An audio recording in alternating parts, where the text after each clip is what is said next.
11:30 The Tiger, your home for LSU sports and the only place to hear the Patrick Netherton Show. He is the quarterback of your New Orleans Saints. He is Drew Brees. Yeah, so we started our very own flag football league a few years ago. It's called Football in America. We call it FNA. So this spring, I think we'll have 15 leagues nationwide, including Shreveport. Catch Patrick Netherton and his giant Rolodex weekday afternoons from 3 to 5 only on 11:30 The Tiger. It takes both vision and skill to create a pool as unique as it is beautiful. A perfect blend of time-honored craftsmanship and cutting-edge technology.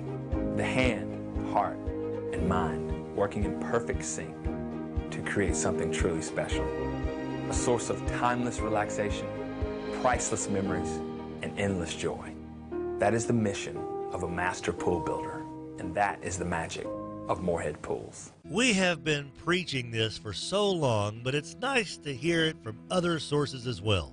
Gibbsland Bank and Trust certainly knows about customer service. The Minden Press-Herald, our buddies over there in Webster Parish, just voted Gibbsland Bank and Trust the best bank and best customer service in Webster Parish. How you like them apples? You want great customer service? You want Gibbsland Bank and Trust, the great banking team. Welcome to Walk-On's Bistro and Bar, where every dish starts from scratch. Fresh ingredients bring our food to life. Mouth-watering cuisine, unique flavors, and we're always more than happy to share our Southern charm and culture. A love of life, family, food, friends, fun, sports, and celebrations. Walk-Ons. It's game day with the taste of Louisiana. Attention men under the age of 35. You know what really impresses the ladies? When a guy has a few drinks and later gets pulled over for buzzed driving. That could cost you around $10,000 in fines, legal fees, and increased insurance rates. There goes let's grab dinner and a movie. Oh, I know. You drive more carefully when you're buzzed. You've proven that hundreds of times. A woman admires that kind of confidence. And you've practiced how to speak if a cop does pull you over. Slowly, clearly, and politely like, "Good evening, officer." A woman admires that kind of foresight. And what woman doesn't find it adorable that you call it buzzed even though the law calls it drunk? You could kiss $10,000 goodbye, along with any chance of having a girlfriend. Because nothing says, "I'm a catch," more than a guy who lives in his parents' basement and calls it my place. Buzzed, busted, and broke. Because buzz driving is drunk driving. A message from the National Highway Traffic Safety Administration and the Ad Council. This is a guided meditation on parenting. Take this time to breathe deeply and close your eyes. Right now, you're completely in control. Unlike the time you and your son played basketball and you attempted to slam dunk. Or when you tried removing those raccoons from the basement.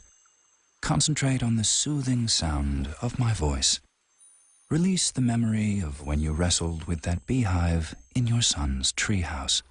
Let go of the time you thought that skunk was a cat, or when you pulled into the garage with your son's bike on top of the car. Deep breaths, deep breaths. You don't have to be perfect to be a perfect parent. There are thousands of teens in foster care who don't need perfection. They need you. For more information on how you can adopt, visit adoptuskids.org. A public service announcement from the U.S. Department of Health and Human Services, Adopt U.S. Kids, and the Ad Council. Your local volunteer fire department desperately needs you. Can you direct traffic, install a smoke alarm, help at fundraisers? Then your community could use your help. You don't have to fight fire to be a volunteer. Visit volunteerfirefighteralliance.org. Tiger weather now. Clouds into the afternoon, the threat of a shower or thunderstorm later today with a high 81. Partly cloudy this evening, then more clouds overnight tonight with a shower, low 68. Clouds tomorrow, slight chance of rain, 85. Better chance for afternoon thunderstorms on Wednesday, mid-80s for highs. Richard Wettigan, the Weather Channel. Good afternoon. It's the Patrick Netherton Show. Voice of the Demons, right? Yes. Touchdown, Demons! Brined, Marinated or dry rubbed, it's sports the way you like it. Sports Center Top 10 right there. Talking to the biggest names, bringing you the best interviews. He actually smokes his beans. Thank you, Mr. Know-It-All. The cooler is full and the brisket is resting. Just a nice little pull and it comes right apart. That's perfect. We eat ribs with this dude. Here's your master of ceremonies, the Kansas City Barbecue Society certified expert. Throw the fade, looking for Ferguson. Got it! Patrick Netherton. 13-yard touchdown. Demons are back in it.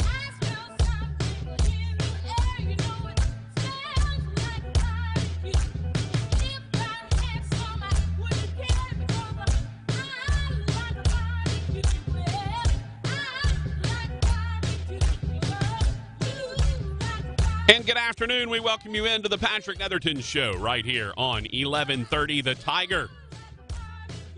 Another beautiful day, although we had a little bit of rain earlier. Though we are good to go now. Looks like it's rounding into a nice day, and we're happy to have you with us. Big weekend that went down. We had the rest of the NFL draft. We'll talk about that. We'll talk about why my face is the same color as my shirt.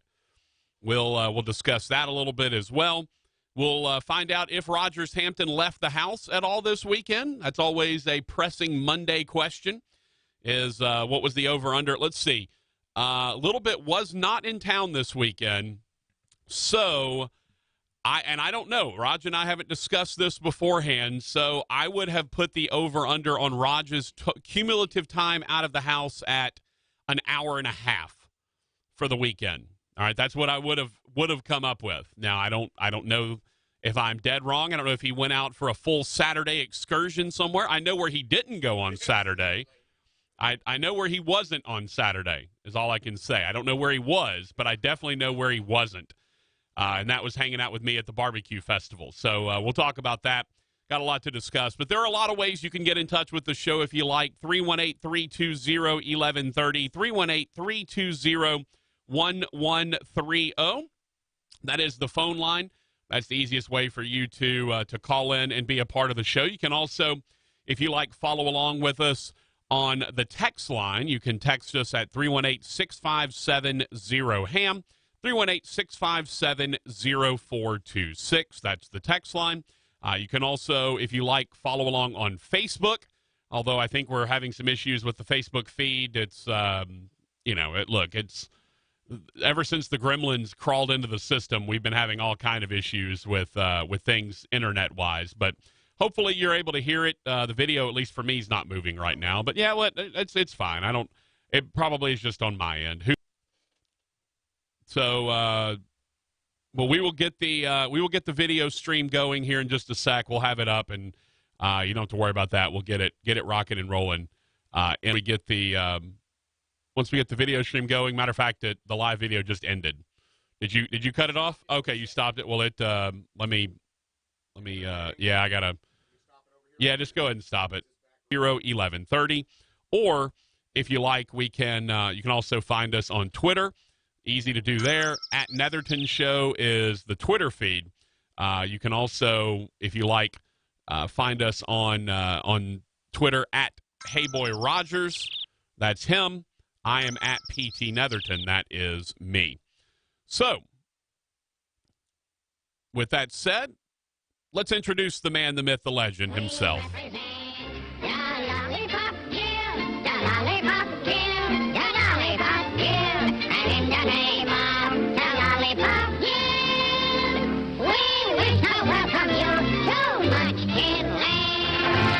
Hey, boy. Hey, boy. Hey, boy. All right, so I set the over-under because this is our favorite Monday game, is to find out just how much Rodgers-Hampton stepped foot out of the house on the weekend. So I knew Little Bit wasn't going to be in town, so it's not like you were going to go to lunch with her or anything.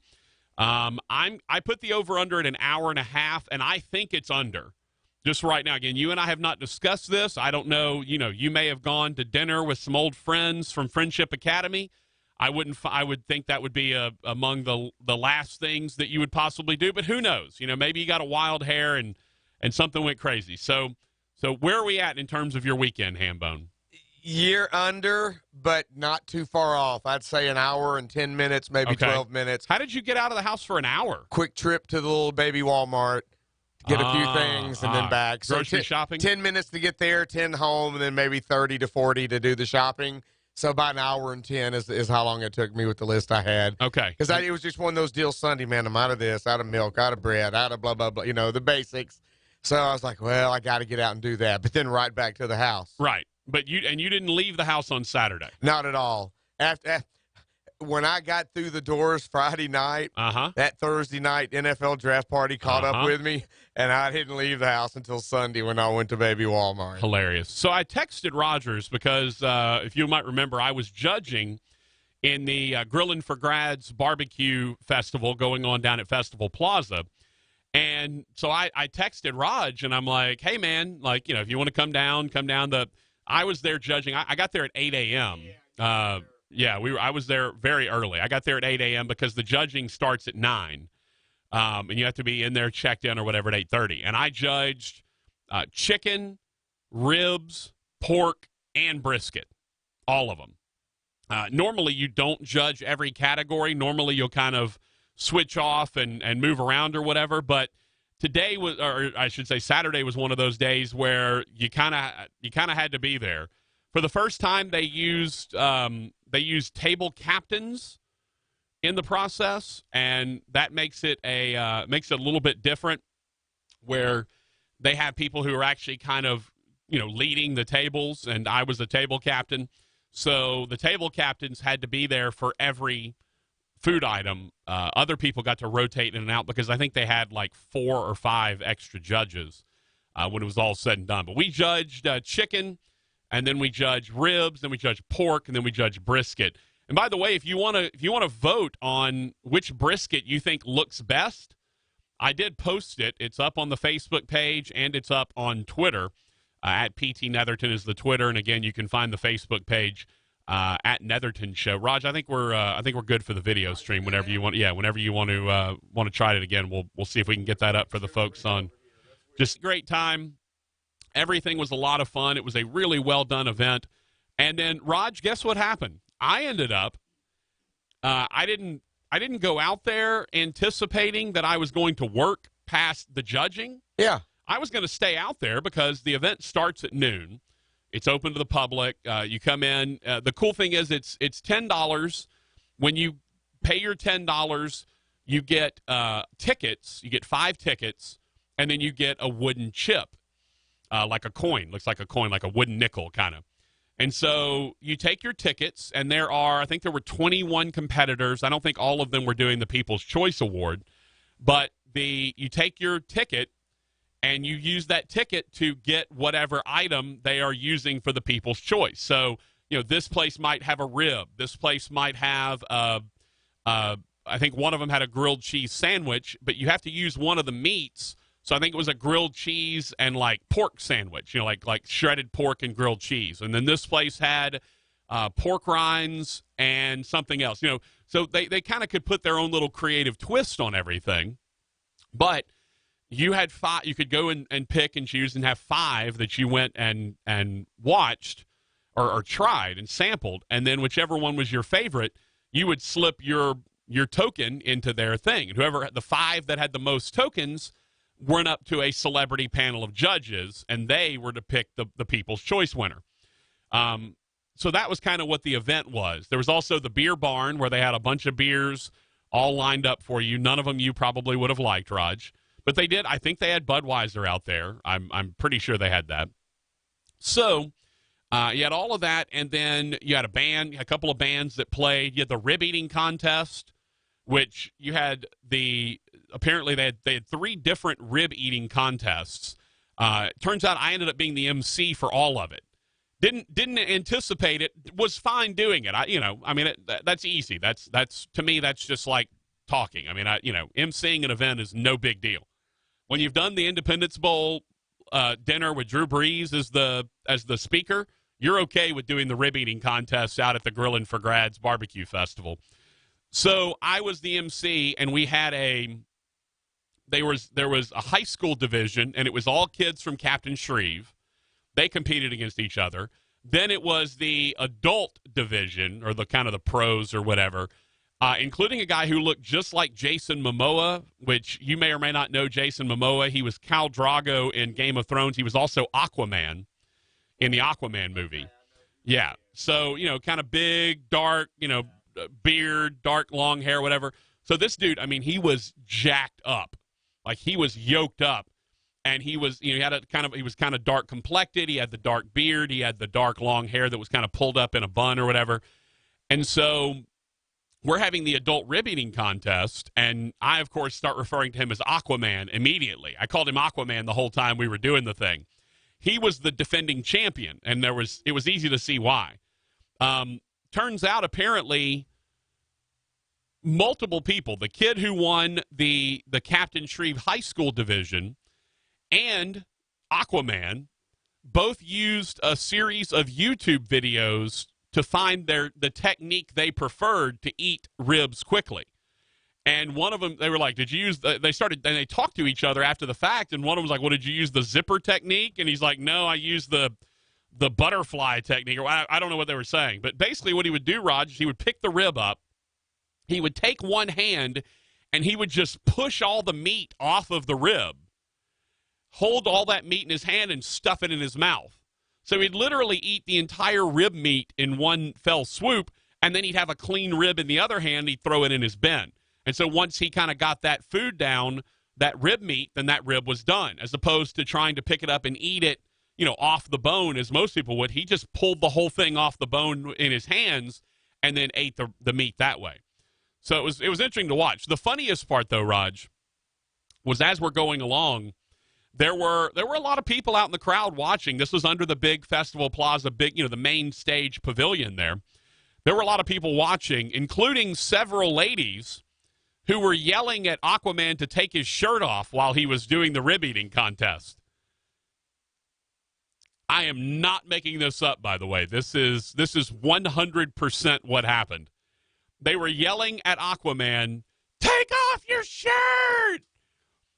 And then after the fact, he had some rib, he'd spilled some rib meat on his shirt.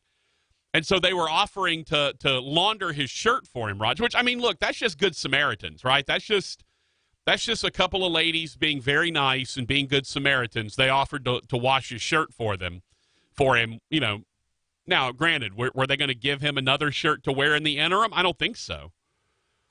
And so then, Raj, it was one of the teams that was cooking. And by the way, one of the ladies who was one of the instigators, big fan of our show, had no idea.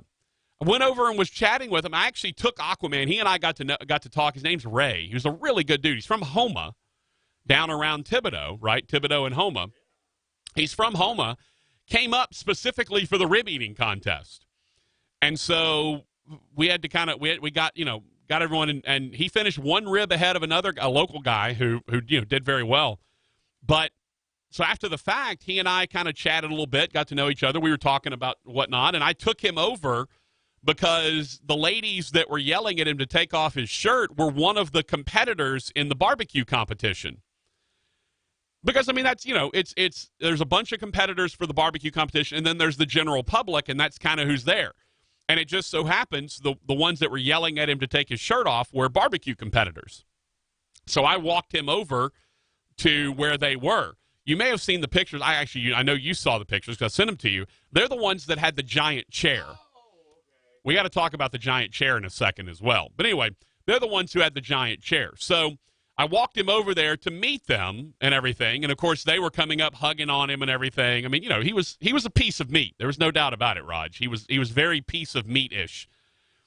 But, it was all in good fun. Everyone was having a good time. Everyone was laughing about it. And one of the ladies that was over there walked over and said, I am a huge fan of your show. I listen to sports talk radio all the time. She has a son who, by the way, is bigger than I am, tall and actually much more in shape than me. If you imagine me at 6'5", but in good shape, that's this kid who apparently played football in high school but has no desire to play football in college, and it's kind of breaking her heart. She's like, I don't know what to do with myself. He's not going to play football in college.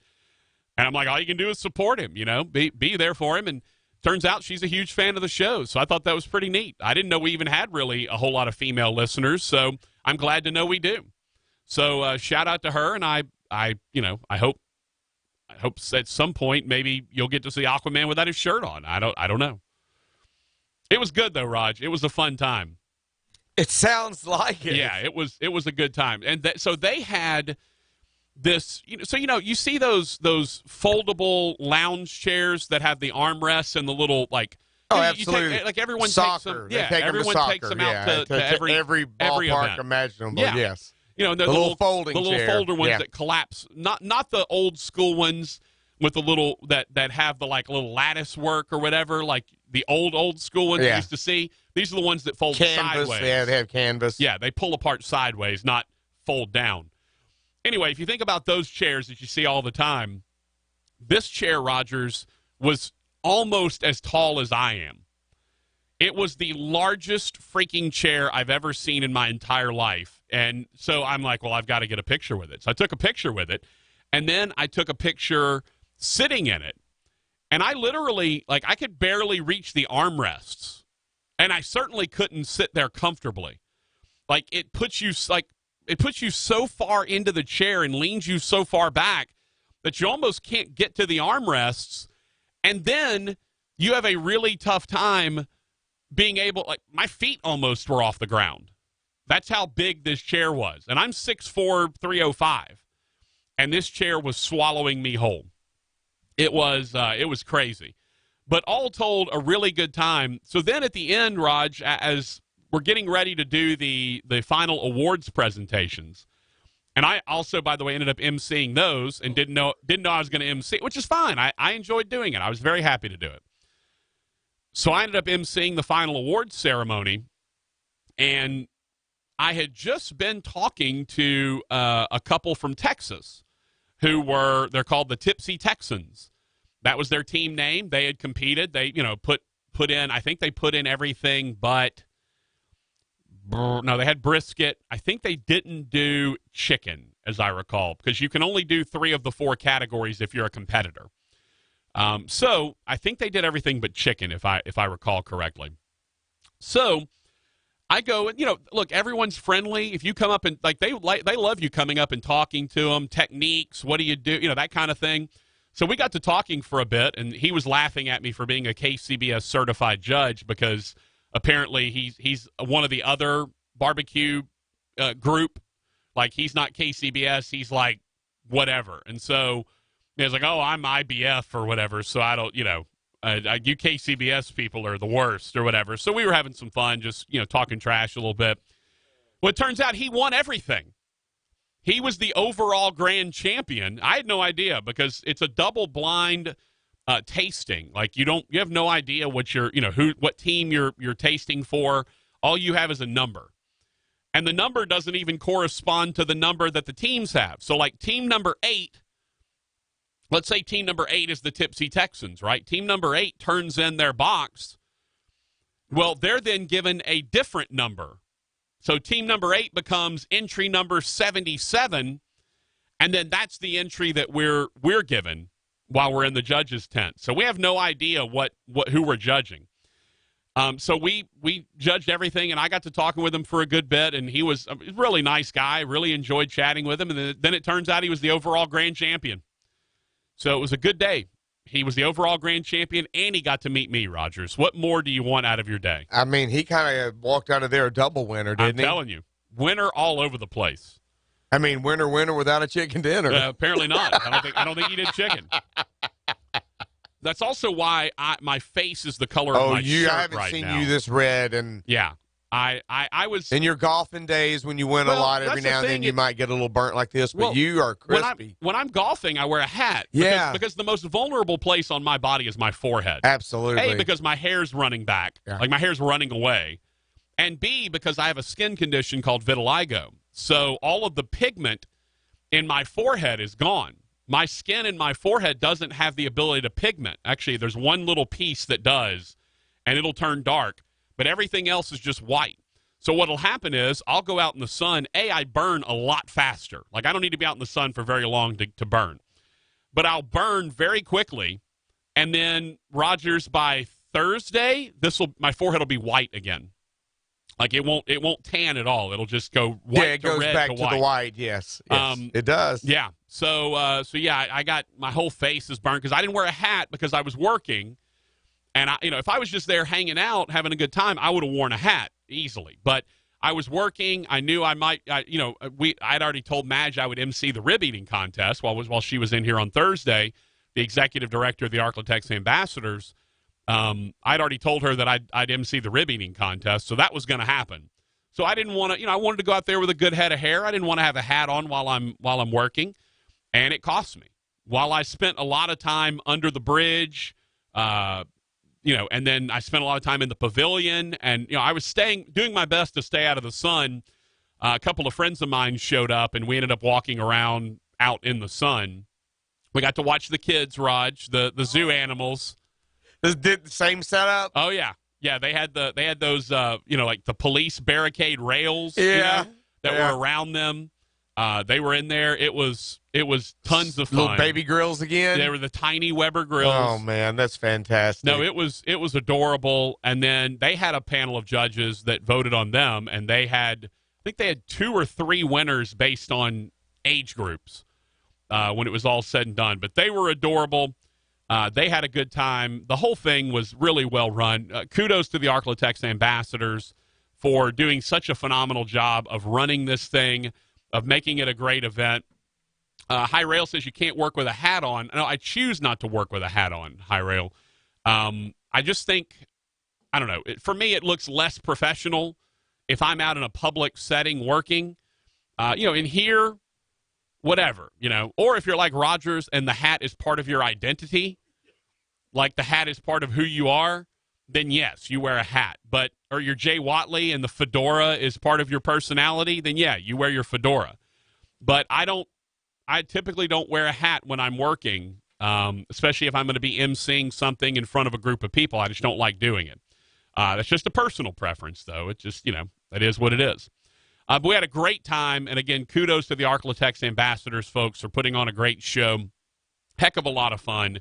I had a great time doing it. Had a fun time emceeing everything. The rib eating contest, I got to talk a little trash at folks, and got to try to be entertaining, which is always nice. And of course, all of the ladies, and shout out to my ladies, and especially if the one that told me she was a fan of the show. I hope she's listening and enjoying me talking about. Because she told me, I kind of singled her out, Raj, in the pavilion, and she made sure to tell me that it was one of the other ones that was the instigator. So that's fine. Look, I get it. I was like, look, I kind of want to see him with his shirt off too. Like, I'm curious. The dude's jacked up. Like, he makes all of us look like lazy pumpkins just sitting on a porch. Like, we're not. I don't know what that means, but I was struggling to come up with a good simile or metaphor, whichever one it is. Should we take a break, Hambone? Monday is coming. Working for the weekends coming on Fridays, and Monday is coming on Monday. We got to talk about the draft, NBA playoffs, Major League Baseball, all of that we got to discuss coming up on the Patrick Netherton Show, 11:30 The Tiger. Monday morning, it was all I hoped it would be. Hey, y'all know that GBT is also the place to go for when you're ready to purchase a home. Yeah, Gibbsland Bank and Trust, they got loans for everybody. They do. They're so helpful, they're kind, they're there to answer all your questions. They can really make the process of buying a house, especially for first homeowners, easy and smooth. Real human beings, real human touch, the right people, the right bank. Gibbsland Bank and Trust, the great banking team. Lowe's knows you'll do it right and do it yourself to tackle your turf and save. We do it right too, with trusted brands and everyday deals to make it happen. Now when you buy any John Deere E or D Series lawn tractors, get $100 on a Lowe's gift card via mail-in rebate. And add color to pots and garden beds and save with a 12-pack of select annuals, now 2 for $16. For great savings on spring projects. Do it right for less. Start with Lowe's. Offers valid through 5/1. Not valid in Alaska and Hawaii. While supplies last, selection varies by location. Exclusions apply. See store for details. U.S. only.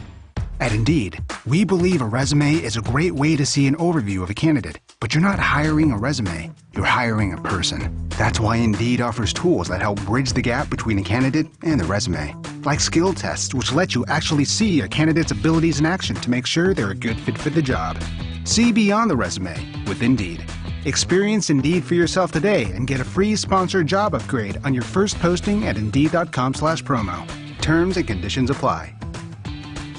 Lloyd Nelson with Red River Chevrolet got you on the phone. I'm so excited to get to talk to you. You guys have more Corvettes over there than I've seen anywhere, and I shop for them because you know I'm going to win the Powerball one day.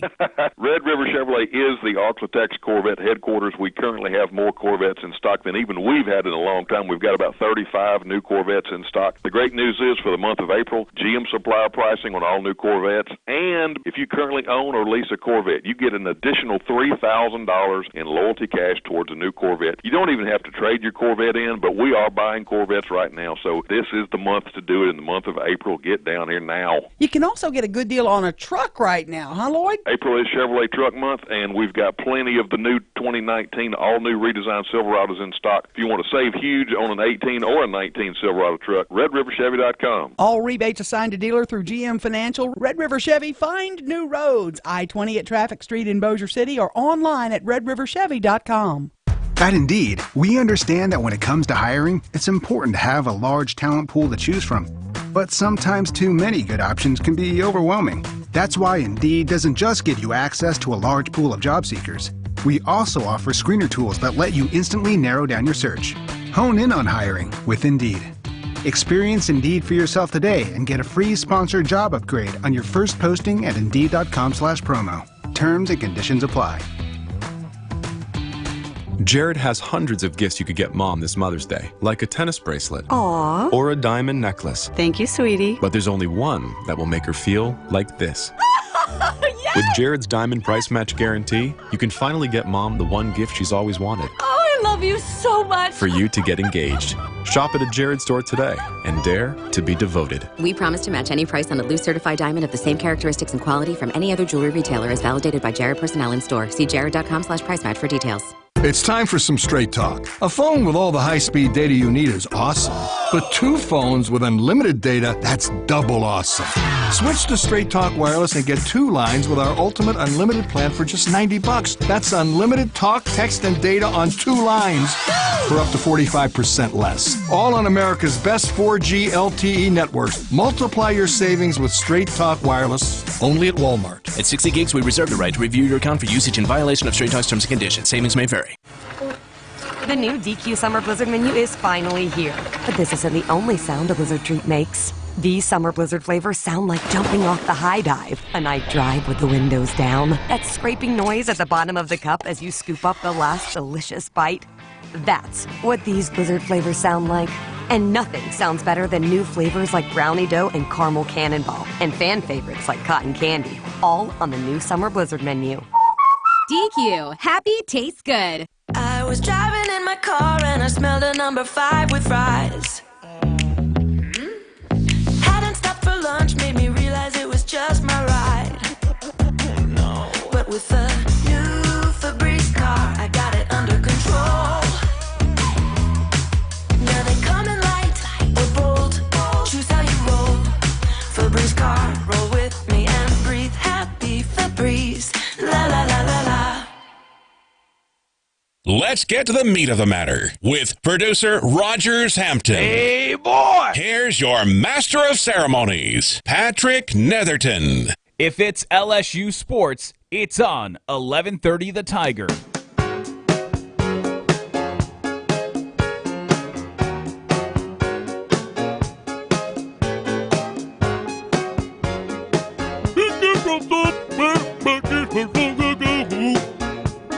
I love Michael McDonald. By the way, I just published the photo of the chair. If you haven't seen it, go to the Facebook page, facebook.com/Netherton Show. You can also watch the live video of the Patrick Netherton Show, which is up and running right now. So we encourage you to go watch that if you like. If that's the only way you can tune in, we hope that you will. Hope that you'll tune in. It's a heck of a lot of fun. sometimes, I guess, were occasionally fun every now and then. By the way,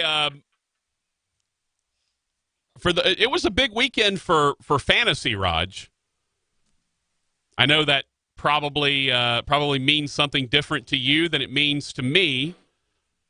Yeah, I was like, well, big boy. Yeah. What else happened? Was Aquawoman out there? Game of Thrones and Avengers Endgame were both over the weekend, Raj. So a lot of spoilers running around out there. And apparently a lot of people were really hacked off because Game of Thrones was really dark this week, like visually dark, because it was all at night. Okay. It was all filmed at night, and it was a big battle, and apparently a lot of people couldn't see. But you know what I do, Raj, when I watch movies and stuff at the house? I go full theater mode. I turn off every light. I usually when I know it's something I want to watch, like it's a big show like this or a movie, that I wait till nighttime. All right, I don't watch in the daytime. If it's just a show, I don't care, whatever. Then I'll watch anytime. But if it's a movie I want to see or something, I'll wait until night. I turn off all the lights in and around my living room so that I get as immersive a theater experience as I can possibly get. That's how it works at the old Patrick Netherton household. That's all I'm saying. I think that's pretty cool, man. I mean, that's kind of the way to do it, right? It's the way to roll. If I had a theater room like my dad does and doesn't use, yeah. If I had one of those, then maybe I would do something different. But I don't have anything like that. So, unfortunately for me, we welcome you back to the Patrick Netherton Show right here on 1130 The Tiger. We hope that you are having a wonderful day. And we hope that you will hang out, join us, maybe come and be a part of the show. Text us at 318-657-0HAM, 318-657-0426, or if you like, you can call us at 318-320-1130. Raj got a text.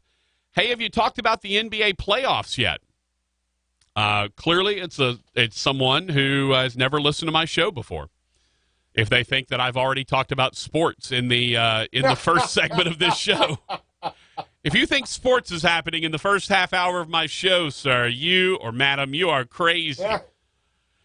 No, we haven't yet. And that's actually something that's on the docket, along with talking about the Cowboys and Saints drafts. We'll discuss those a little bit. And I'm working on rounding up a Cowboys and a Saints person to talk a little bit about their drafts as we move along throughout the course of the week. By the way, I will 318 says, never got you guys this early. Well, there you go. You've been missing out on lots of other things that we discuss other than sports, like barbecue festivals and whether or not Raj leaves the house for more than an hour and a half over the weekend. That's how the first of a Monday will go sometimes.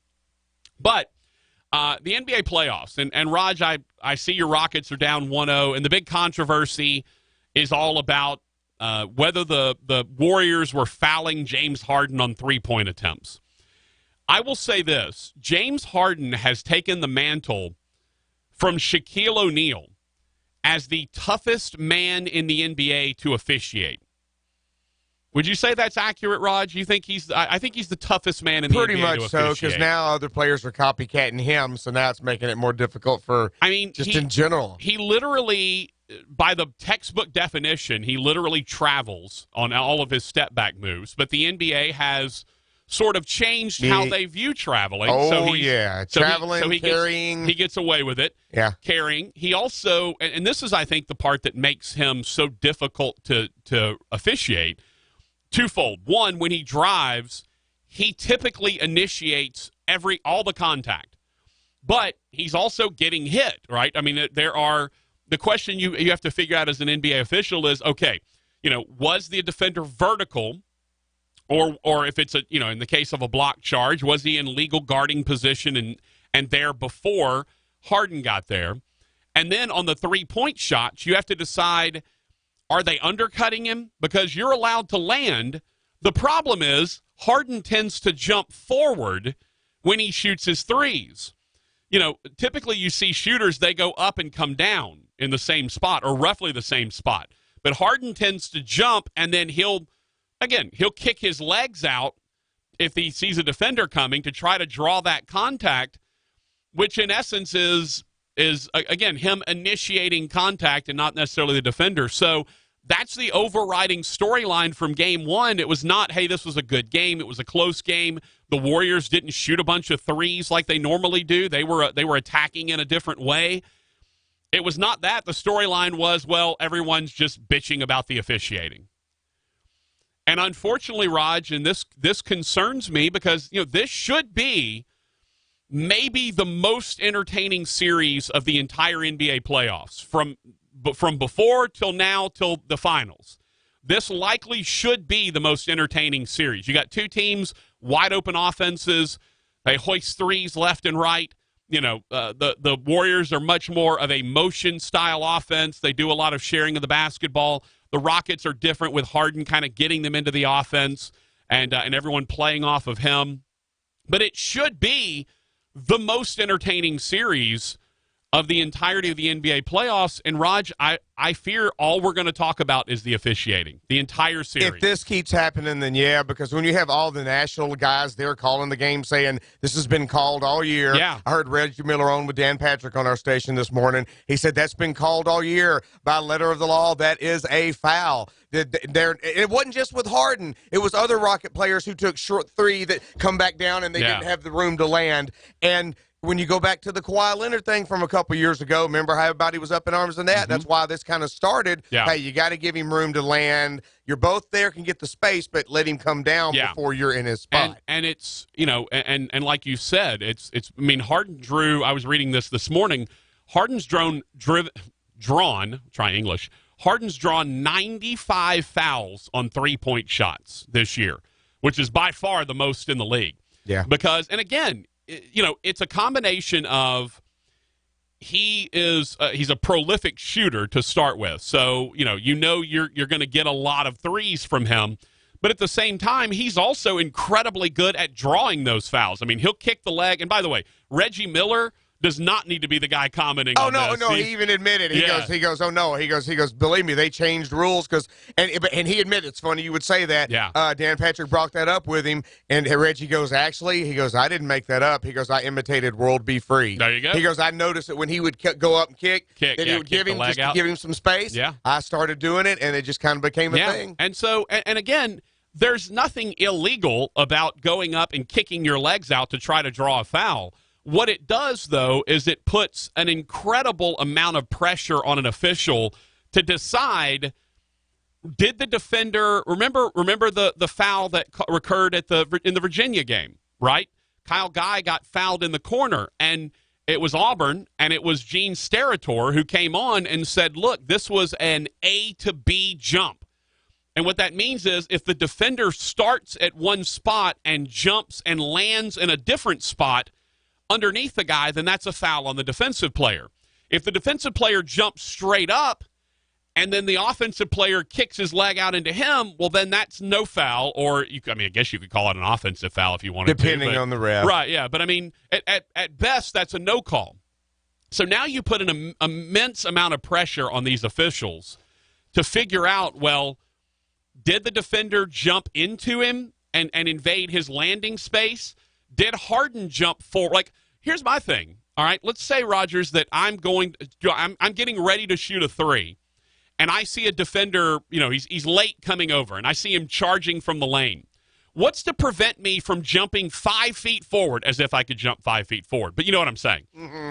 What's to prevent me from jumping forward to shoot the three, and then having him run into me when in reality he wasn't anywhere near where my landing zone would be? Like, this is what I don't, and I don't know this. I'm not an NBA official. I don't know any NBA officials. But what is the allowance for where you can jump? If you're an offensive player, are you allowed to jump forward? Let's say you jump forward 2 feet. Is that 2 foot forward now your landing zone? See what I'm saying? Or is your landing zone defined as where you started your jump?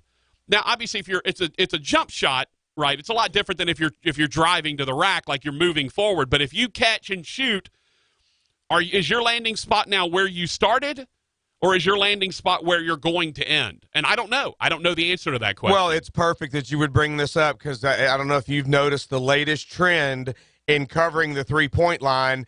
is not to get between the basket and your defender. They're getting behind them now. Yeah, they kind of go around them. And trying to, like, block it from behind when that's what Harden wants to do is go forward. And they're playing him on his back left hip where they're wanting him to go the lane. He's one of the best lane drivers in the league. I do not understand that defense at all. Here's the reason. Because you'd much rather have Harden shoot a 2 than a 3. But then he's going to get fouled and he's going to get the one. And maybe he'll foul. Because he's one of the best in the league at that. No you just said, with he draws it, but by the time he shoots it and the way he falls, and also a left-hander, the spin that comes off that's another thing that makes him so deadly. A left-handed shot is an awkward shot to defend. Yeah. The rotation is different. When it bounces off the rim, it comes off different. And here's what's crazy, too. You would think a lefty would be the easiest shot to block for a right-hander because it's coming to your right hand.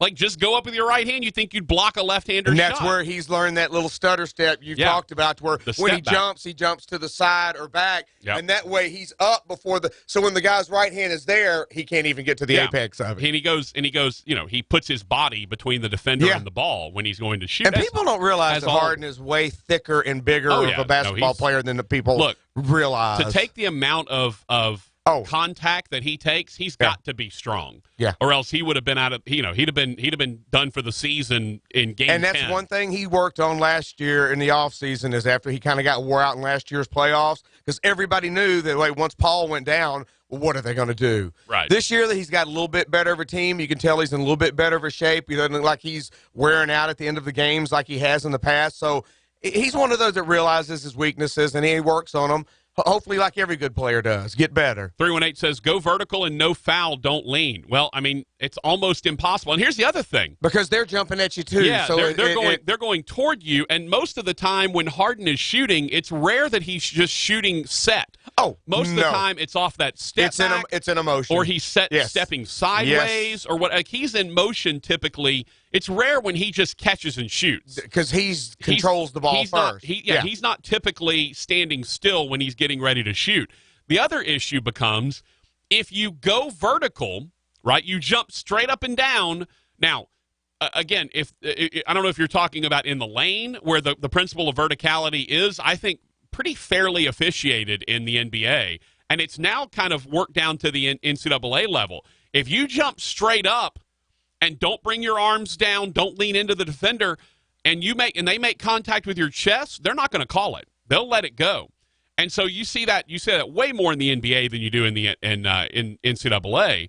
But you're starting to see it in college basketball as well. But if you're out defending the 3, it becomes an entirely different issue. Now, if you're wanting to go out to the 3-point line and you as a defender jump straight up while Harden's shooting a 3, but Harden is jumping into you and landing, well, now have you taken away his landing zone? Because according to the rule book, you have to give him the opportunity to land. But what if he's landing 2 feet from where he started? I don't have the answer to this question. I'm not an NBA ref. I don't know the NBA rules that well. I'm an NCAA guy.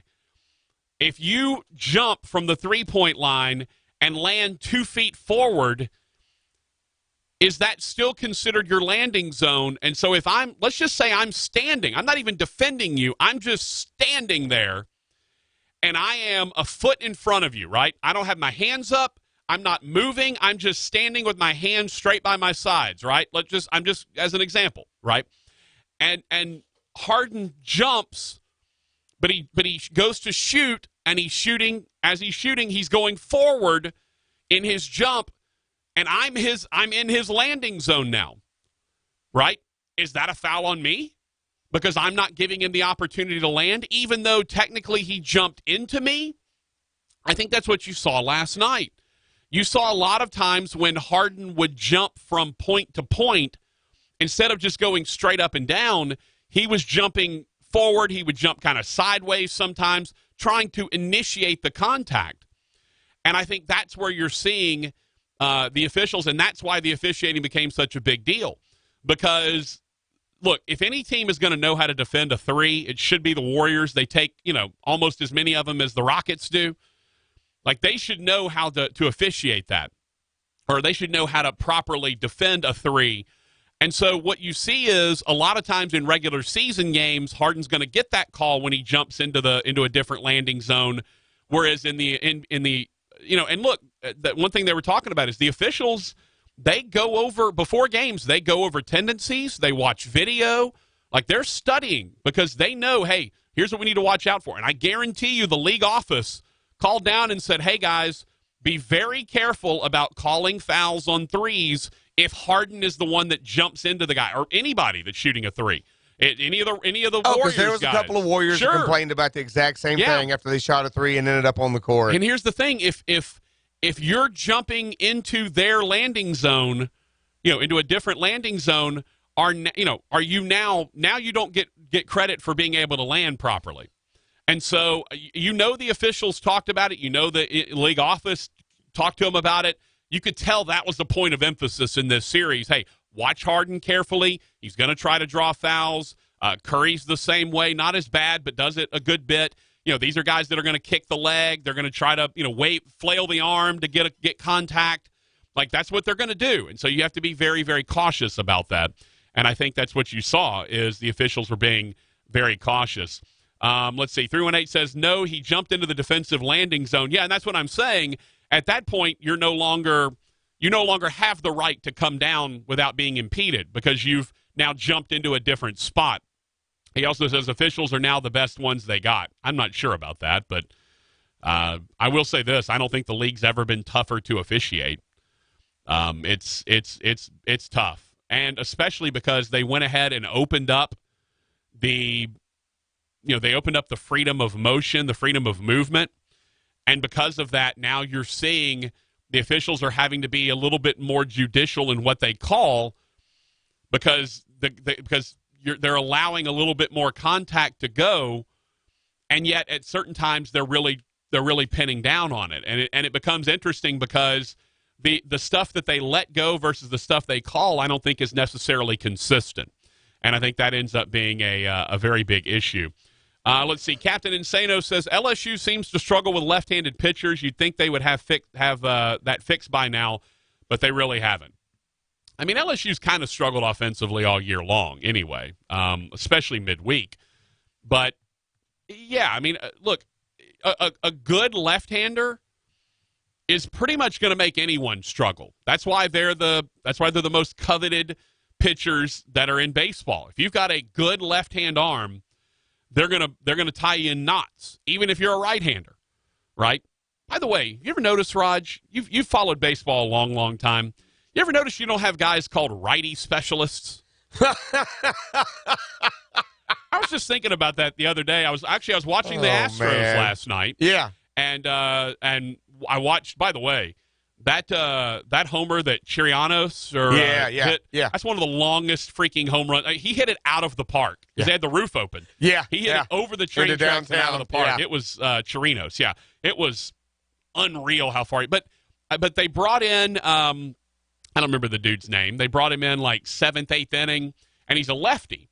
And he's throwing his normal lefty stuff or whatever. It was like Rodriguez or something. It was a Hispanic name. Yep. So he's throwing, and he's good left-hander. And all I can think is, you always hear, well, that guy's a lefty specialist, right? A lefty specialist. You never hear a righty specialist.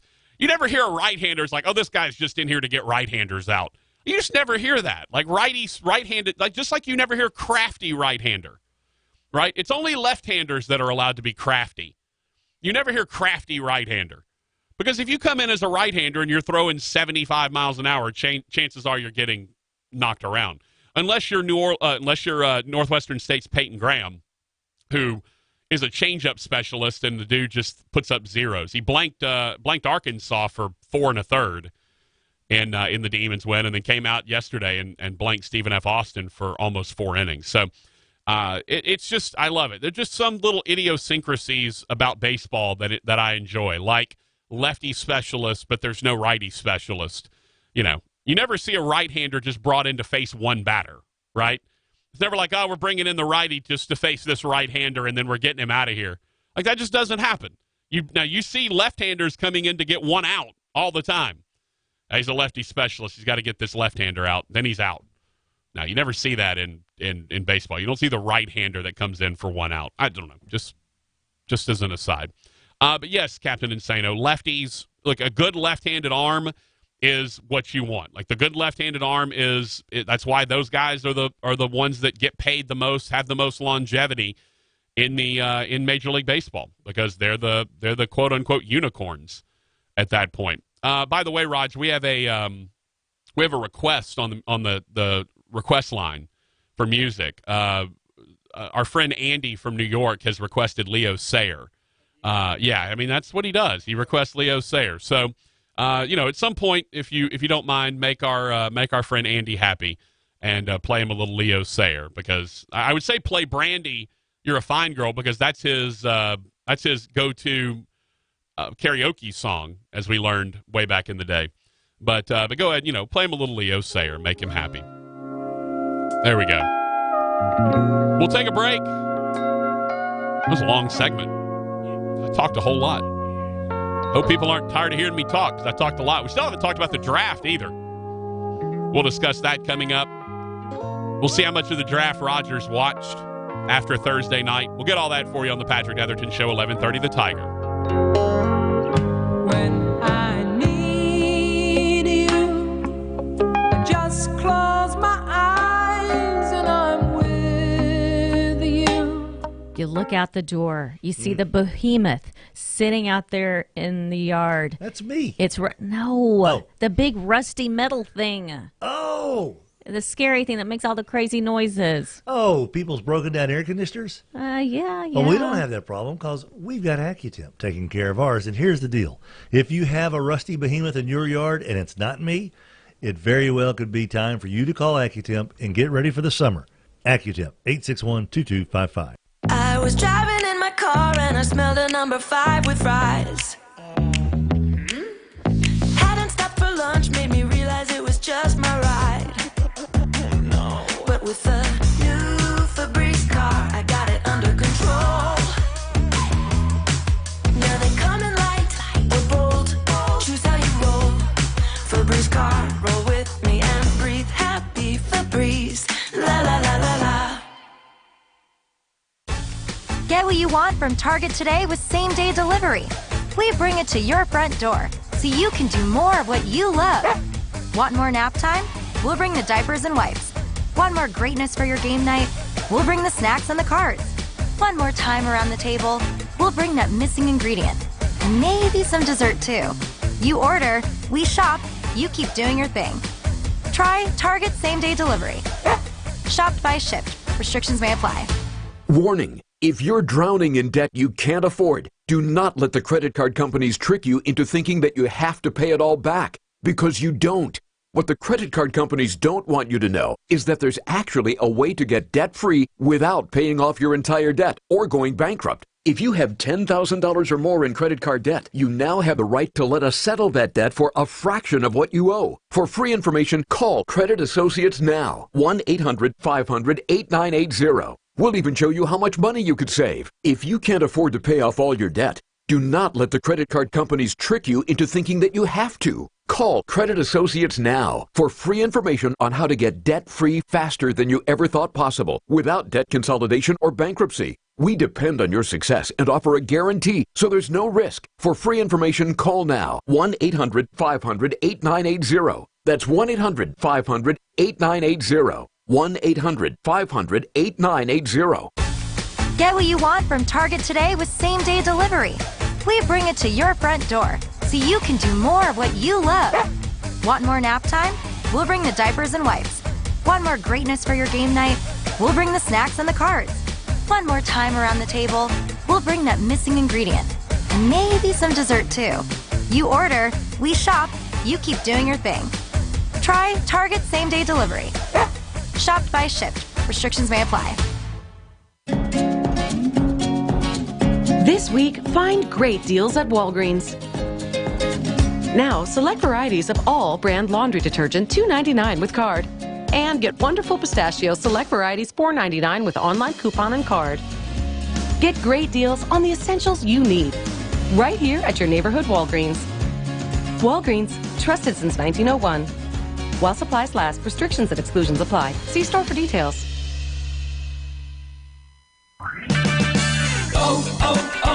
O'Reilly. Is your check engine light on? Don't ignore it. Stop by O'Reilly Auto Parts today and let our professional parts people scan your vehicle for free. We'll retrieve the codes, discuss possible solutions, and even help you find a professional technician if needed. Visit O'Reilly Auto Parts today for our free check engine light help. O'Reilly Auto Parts. Better prices every day. O'Reilly Auto Parts. Capital One knows life doesn't alert you about your credit card. Pitch hitting, the catcher, number 2. Also Karen in row J eating the hot dog. Did you mean to tip 167% yesterday at Le Cafe restaurant? Just checking. So, meet Eno, the Capital One assistant that catches things that might look wrong, like over-tipping, then sends an alert to your phone and helps you fix it. Eno, another way Capital One is watching out for your money when you're not. Capital One, what's in your wallet? See CapitalOne.com for details. Limitations apply. RV Collision Repair, your complete body repair and rental specialist. RV Collision Repair specializes in roof repair and replacement, paint and body repair, and blowout damage. RV Collision Repair in Bossier City, 675-9699. Or find them online at BossierRVCollisionRepair.com. Don't put your life on the line. Do what the pros do. Call 811 before you dig. Wait for the site to be marked. And always, always dig with care. LA One Call. 1130 The Tiger, your home for LSU sports, powered by Jack Spring Electric. Floating through the airwaves like smooth hickory smoke. Patrick Netherton. KWKH, Shreveport, Bossier City. 1130 The Tiger, Shreveport and Bossier's #1 sports station.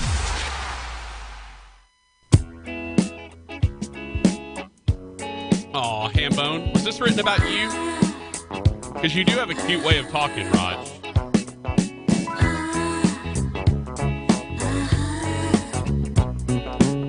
You've got a cute way of talking. Remember, it's all in the hips when you dance, everybody. All in the hips. Gotta move the hips. Watch how my hips move. They didn't call me toe tapping Patrick in for nothing. Oh, Timmy's listening. An homage to Timmy B. Here you go. This is for our boy Andy.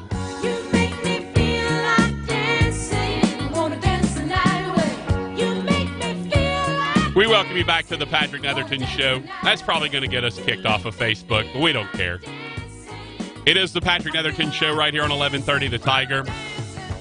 He is Hambone. Rogers Hampton, I am Patrick Netherton. We are pleased to have you with us. Boy, that first hour just motored on by. Talked barbecue festival. We talked some NBA playoffs. We even threw in a little Astros while we were in there. Astros tied for the lead in the division. Is that right, Rogers? I think they're tied. I'll have to look. By the way, if you want to see the giant chair, as I mentioned, go and check out the Facebook page, facebook.com/Netherton Show, if you would like to see the giant chair that I referenced earlier. It is the biggest chair I've ever seen, especially one of those like fold out captain's chair type things that you see. That's what all the soccer moms take to the soccer fields to watch while they're trying to get Aquaman to take off his shirt during the rib eating contest. Well, you know what I told him, Raj? So I'm on the mic, right? I'm emceeing this thing, and they're like, "Whoa, take your shirt off!" For those that didn't catch the beginning of the show, this is at the barbecue festival in Festival Plaza. There was a guy that looked like Jason Momoa who was participating. I mean, he was yoked up, and so I called him Aquaman the whole time, and there were some ladies in the audience who were yelling at him to take his shirt off. And my response was, "This was a family show, ladies and gentlemen. Like, come on. This is, maybe if you want to do that later somewhere else, like, we got kids in the audience." And by the way, the kids had a rib eating contest, Raj, right after the adults had the rib eating contest. And Did you have ribs with those kids? Those kids had ribs with each other. Wow. Yeah, it was very interesting too, because it was They were like some 6 or 7 year olds, and there were like a couple of like 11 and 12-year-olds, and it was just an interesting mix of folks, including two brothers who went at it. and the younger brother beat the older brother by, I think, 2 or 3 ribs. Ooh, so I told some sibling I told animosity? I told the older brother, I said, you're not going to live this down. I said, I've got an older sister, and I've not let her live some things down from our childhood, and we're now 45 and 42. So that's just the way it goes. Oh, Peanut. Raj didn't have a sibling. He was an only child. It was just, everything was my fault. That's right. But you also got everything yourself, too. Yeah. You didn't have to share with anybody? No. Like, everything that came was for you. Exactly. And for no one else. Yeah. So, giddy up. By the way, Raj, did you see this story about the Rockets saying that they were robbed out of Game 7 of last year? I probably remember that from... This story just came out. Okay. So the word is that the Rockets have gone back and audited Game 7 from last year. Audited? Yeah, like they went back and watched the video and like run the numbers and all that. Okay. And they say that Game 7 was taken from them and that they believe that the officiating cost them an NBA championship. They sent a report to the league that tabulated the net result of 81 potential missed calls and non-calls in Game 7 of that series. All right? ESPN's obtained the memo. It was actually, I think it was first reported by USA Today. But ESPN has obtained the memo, Raj, and here's some of the highlights. The memo says, quote, referees likely change the eventual NBA champion. There can be no worse result for the NBA. I will say this. Until you get something that looks as blatant as the Saints-Rams game, you ain't get anything figured out. They said the Rockets never actually sent this memo to Byron Spruill, the NBA's president of league operations, because they ended up communicating its messages during in-person meetings with league officials. All right, they presented the league with their analysis of Game 7. Apparently, The Athletic was actually the first one to come up with this. They basically said that their analysis uses the NBA's own official interpretation of the officiating. Okay, so here's what they did. They took what happened in Game 1 of this series, and they applied it retroactively to Game 7 of last year. Okay, that makes more sense. Okay, all right. That makes more sense, a comparison, basically. Right, so basically they said, you know what, if you had used the rules you used for Game 1 this year in Game 7 last year, we would have won the thing. And so Mike Bass, NBA spokesman, said, as we told the Rockets, we do not agree with their methodology. Well, now, apparently, from what I was seeing, even Steve Kerr has been fined for bashing the referees after the game, and they won. And the NBA has come out, Raj, and said Steph Curry should have fouled out 2 different occasions. Game 1. There was 2 different occasions that he should have got his last foul. They said the referees got 2 no calls correct in the final seconds of the game, but 3 calls that were deemed incorrect went against the Rockets. All right, so the league. This is when the league has started this 2 or 3 years ago now, where they go back and they will comment on officiating from the game and say, hey, this should have been called, this shouldn't have been called. They'll address controversial situations. It doesn't change anything, but I guess it provides more transparency and, again, reminds us that referees are human. The NBA's official last 2-minute report said that Steph Curry got away with a personal foul on James Harden on a play that ended in a turnover with the Rockets down 195 when Harden stepped out of bounds after making contact with Curry. Curry instead stayed in the game and hit a crucial 3 with 24 seconds left. Harden, when asked about it at practice today, said, I don't have a reaction to that. It doesn't do anything for us now. Rockets have been frustrated with the officiating against the Warriors over the past 2 seasons, and then leaked that detailed report on the numerous things they thought were wrong in Game 7 of last year. The officials did get it right on a potential tying 3 by Harden with 10 seconds left that missed after Draymond Green challenged the shot. It was deemed to be a correct no call. Harden landed on Green and fell to the floor. And again, that's what we were talking about. If the offensive player changes his landing zone, as in he jumps forward into the defensive player, well, he's no longer granted the right to come down where he is. He's granted the right to come down where he jumps from, and he's not, and in that same sort of sphere. Like if he ends up an inch to the left, it's not, that's still part of it. He didn't have to come down in his exact shoe prints or anything. But if he jumps and he changes his landing zone significantly, well, then that's on him. He does that at his own risk. Chris Paul then secured the rebound but lost possession in a collision with Klay Thompson, which the league also determined to be a correct no call. Paul was incensed about not getting the whistle and was then ejected for aggressively approaching and making contact with a referee. Paul had an interview with the league operations president, Byron Spruill, Sunday night, claimed he didn't know he made contact with the referee until Spruill told him. Paul said, quote, "I didn't even know why I got the second technical until I had the interview. If I did make contact, it was incidental."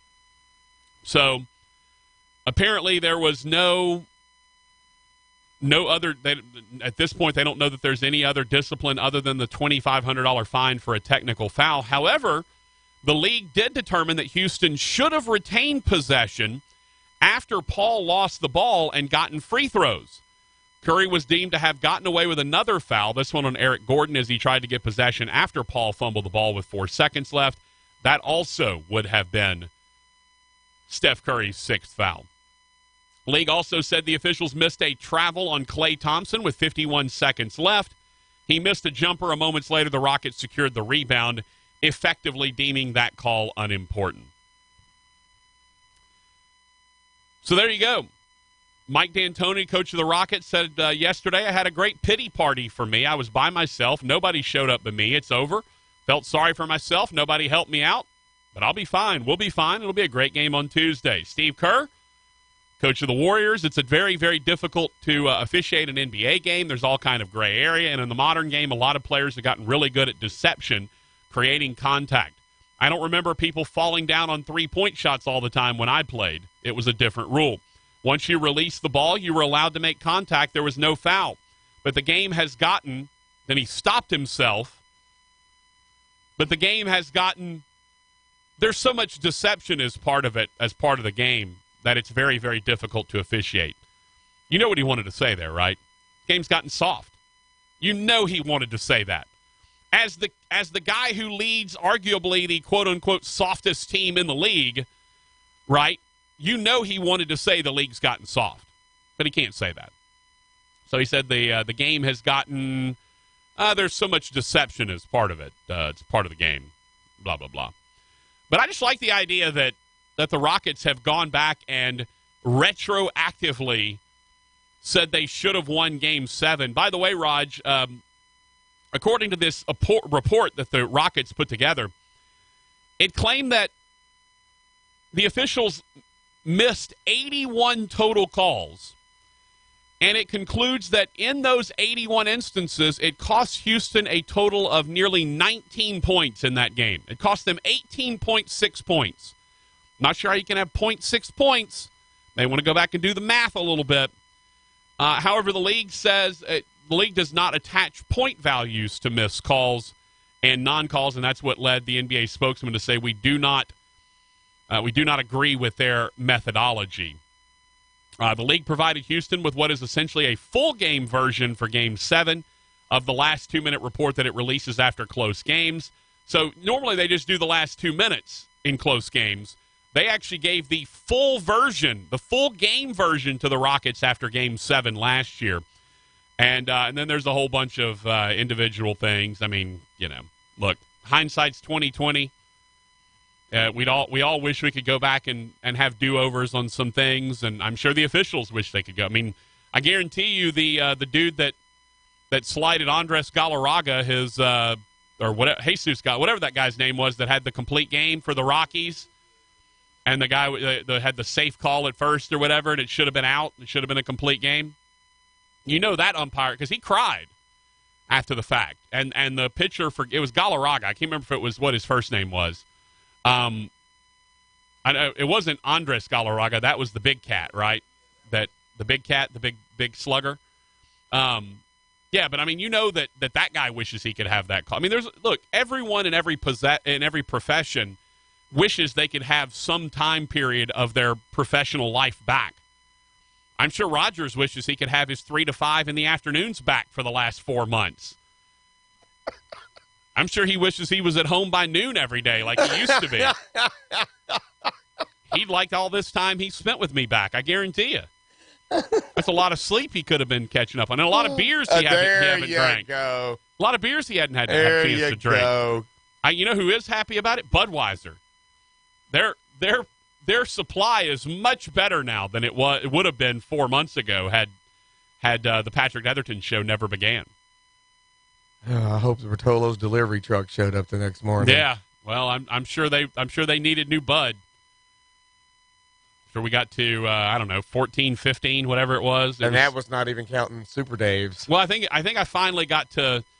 I think you were at 15, but I lost. We all lost count at some point. High Rail says the big cat is Ernie Ladd, the football player, right? Defensive lineman. Yeah, that's football player. But you can be called that in more than one sport. You can be a big cat in other you sports. Meant big, and you meant more like Big Cat. He's a big dude. No. That was his nickname. He's Andres Galarraga's nickname in MLB was Big Cat. Okay. Yeah. I just couldn't remember the other Galarraga. That's not the picture. Armando. Now I gotta look it up, Raj. Yeah, it's right there. I can't. You got that Google machine right in front of you. I can't. I can't go. And might as well give the umpire's name too. Let's see. Maybe it was Andres Galarraga. Maybe he was the one that was called Safe. Armando. There Galarraga. you go. Yeah. I knew it wasn't. Yeah. Now see, and here's the interesting thing. That was also one. It was that was also one of the ones that it was Jim Joyce who was the umpire. I just looked it up. He was the first base umpire. Here's the thing: if they have replay. And I think that's probably one of the things. I mean, this was 2010, and that wasn't long before replay was implemented. I think replay, this call had a lot to do with it, because if you remember, it was a 3-1 play, right, where it's the ball's hit to the first baseman, the pitcher has to cover, he covers, gets the ball, steps on the bag in plenty of time. Jim Joyce calls him safe. It's ruled in it. It ruins the perfect game at that point and the no hitter. And I think that was the last out. Oh no! Yes, it was. Recall. Yes. So no, that was game, set, match, all that good stuff. Yeah, it was interesting. Anyway, and the class that the pitcher showed in forgiving the guy and saying we're human, we make mistakes. That was very impressive. Yeah, it was Armando Galarraga who forgave him, and Jim, when they met the next day, because it was part of the series, so it's the same officiating crew. When they met the next day, Jim Joyce literally cried when Armando Galarraga sort of forgave him, because he went back and watched, and to his credit, after watching it, he came back the next day and said, "Look, I blew it. I had a chance to take away. I mean, I had a chance. I just blew it. I made the wrong call." And that's my thing is, if you can admit you made a mistake. I mean, I admit I make mistakes all the time. Back in 97, the last time I made one, I admitted it. I was happy to admit I made the mistake. Oh, sorry, that was the last time I was wrong. See, I just made a mistake right there, Raj, and I admitted it. I just admitted my mistake, that I got it wrong. I meant the last time I was wrong was back in 97. Yeah. So just want people to understand where I'm coming from. So it's again, officials are human. We all have things we wish we could take back. I like the idea that the NBA office, puts out that 2-minute report, the last 2-minute report, where they go through some of the controversial calls and talk about that. I wish so. They only do it for close games. You know what I really wish they would put out though, Raj? I wish they'd put out a last 2-minute report on blowouts. So it's it's like, oh, the Rockets win this one 139-90, that kind of thing. And the NBA office puts out a last 2-minute report, and it's just like, and all it says is it doesn't matter. Like, that's just all it says. It has nothing, no other content. It just says it doesn't matter, and then they send that report out to everyone. I think that'd be amusing, or just some version of that. Yeah, like maybe this mattered in the first quarter. Play better. Should have played better defense. that kind of thing. I'd like to see that. That would be pretty neat, man. That'd be pretty amusing. Captain Insano says, yes, Andres Galarraga was the big cat. 318 gave me Jim Joyce. Appreciate that. And another 318 said, spot on. The game is soft. The Kawhi Leonard foul is ridiculous. Yeah, and that's kind of what, sort of spurred a lot of this on. And look, we know the league is soft now compared to what it used to be. I think it's much more enjoyable to watch. I do worry, however, that the three-point game right now is making a large piece of the NBA irrelevant, and that's the big man. Right now, all your big men are guys that can. When you think of the best big man in the league, you're thinking of guys that actually shoot threes at this point. Like, you don't think of a big man in the league as a guy that is just 10 feet from the basket or in. He's back to the and that's fine. Look, that kind of is a bit of a plotting game. I get that, but I do miss the era when you'd surround Shaq with a bunch of shooters. You'd throw it into him. They run the double. He's passing it out. Next pass, here comes the three, that kind of thing. Now you're in an era when, the three-point shot is metrically the thing to do. And so now you have teams that basically say, and look, Rick Byrd at Belmont, who just retired, Rick Byrd at Belmont was so far ahead of the curve on this. Because do you know what shot, Rogers, Rick Byrd at Belmont detested and told his players to never take? He had two shots that he considered good shots. Okay. Threes and layups. He hated mid-range jump shots. That free throw line jumper, A foot inside the three, no, sir. You're taking a layup or you're shooting a three. And that's it. He didn't want mid-range because statistically, because the three-point shot is worth more, even if you shoot a lower percentage, it statistically works out the same. So even if you shoot like 35% from three, you're still doing better than if you shoot like 50% from a certain area on the floor, like a long two, or even if you're shooting 45%, that kind of thing. Statistically, it's better that way. That's what the metrics tell you. So for him, it was you take layups or you take threes. Now, have you heard of Grinnell College, Raj? Oh, great, yeah. So Grinnell College had a system that became famous, 10 years ago now, where literally they did nothing but shoot threes. It was threes and layups, and they wanted to shoot as fast as humanly possible. They pressed on the defensive end, and if they didn't get the steal by the time the ball reached the three-point line, they would let you have a layup. And then they would just run it up the floor and shoot a three. That led to the kid, I think the kid had like a 100-point game or a 112-point game or whatever, because he shot like 41 threes in the game. I'm going to look that up real quick. But, Grinnell had that. They called it the Grinnell system.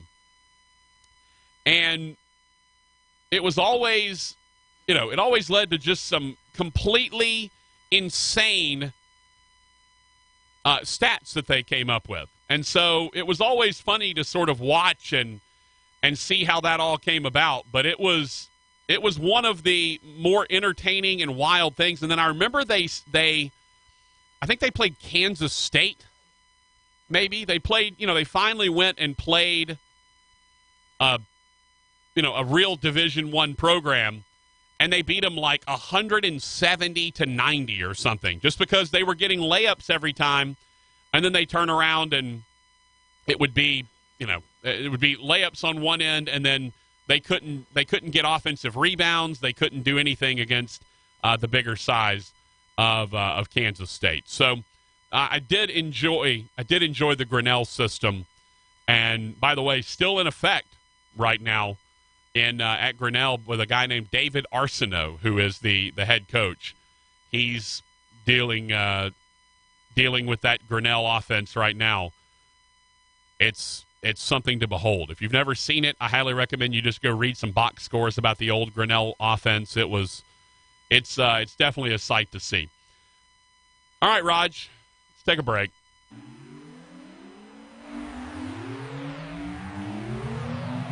When we come back, I guess we'll talk about the NFL draft. We still haven't discussed that yet, including Rodgers' cousin getting drafted by either the Saints or the Cowboys. I was lying on the grass of Sunday morning of last week, indulging in my self-defeat. Let's take a break. Patrick Netherton Show. My mind was thugged, all laced the buds, all twisted, wrong and beat. Uncomfortable on 3 feet deep. Welcome to Walk-On's Bistro and Bar, where every dish starts from scratch. Fresh ingredients bring our food to life. Mouth-watering cuisine, unique flavors, and we're always more than happy to share our Southern charm and culture. A love of life, family, food, friends, fun, sports, and celebrations. Walk-Ons. It's game day with the taste of Louisiana. You know, Nicole, they say I've got an electric personality. Does that help me out at First Choice Personnel? It would help you. I'm looking for electrical or mechanical, technical people. I'm not so mechanical, but I do have an electric personality. Sounds good. You come my way. Let me see what I can do for you. All right, 797-7810, 797-7810. First Choice Personnel. Make First Choice your last call. I love cuddling on that couch with you. I love cuddling on the couch with you, I'm going to too. put Wait, my are you talking feet to me or the underneath doggies? your legs because my toesies are cold. No, golly, what do you do with these freezing. things? It's so cold in here. Are they dipped in daiquiris? Seriously. Maybe we need to turn the heat up. That's not a bad idea. Is there any way that Accutem could put a couch heater in this thing? Accutem, 861-2255. Please warm up my wife's feet. Alvin Olson from Red River Chevrolet on the phone, and you guys are trying to expand the family. We are. We're looking to hire salespeople right now at Red River Chevrolet. If you've got high energy, good people skills, and eagerness to learn, we think we can help you become a professional salesperson. So if it sounds like that might be a fit for you, call us at 318-549-7500. Ask to speak with a sales manager, and we'll schedule an interview. What an exciting career full of benefits. Call 318-549-7500. Red River Chevy, I-20 at Traffic Street in Bossier City. Hi, I'm Greg Tilley in Bossier City. It's here, folks, our brand new 16 by 90. Wow, 90 foot long and loaded. The decor in this home is amazing. It's our new vintage decor with shiplap walls and ceramic tile shower. See it today in Bossier City or see it on our website at tillyshomes.com. It's time for some straight talk. Look, if your wireless bill is growing out of control like some crazy, obnoxious weed, time to take some clippers to it. Cut that bill in half with Straight Talk Wireless. For just $45 a month, you can get 25 gigs of high-speed data for half the cost of big carriers. All on America's largest and most dependable 4G LTE networks. No contracts, no mystery fees, ever. Straight Talk Wireless, only at Walmart. Savings may vary. See straighttalk.com. Discount travel sites say they have the best prices, but Hilton.com has the price match guarantee. Look me in the eye. If you find a better rate, they match it and take 25% off. Yeah, well, this is radio, so just stare at the radio. Hilton.com has the best prices. Pinky swear. Or, radio swear. Plus, you can choose your exact room and get free Wi-Fi. Cross my heart, stick a needle in my radio. Expect better. Expect Hilton. Must be a Hilton Honors member. Applicable terms and conditions at Hilton.com. Pinky swear.